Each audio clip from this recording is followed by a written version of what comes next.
সম্মানিত মেহমানবৃন্দ, আসসালামু আলাইকুম। তো আপনারা ইনশাল্লাহ কেউ হতাশ হবেন না। আপনাদের জন্য ইনশাল্লাহ আমাদের যথেষ্ট পরিমাণ খাবারের মজুত রয়েছে। আপনারা অবশ্যই শৃঙ্খলা বজায়, আপনারা যথেষ্ট পরিমাণ খাবার রয়েছে, আপনারা ইনশাল্লাহ শৃঙ্খলা বজায় বসবেন, খেয়ে নেবেন।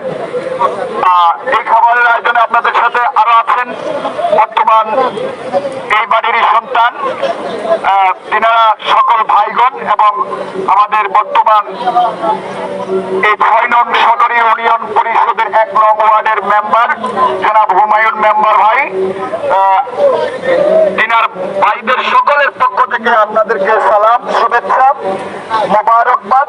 সকল মেহমানবৃন্দ, আপনারা ইনশাল্লাহ শৃঙ্খলা বজায়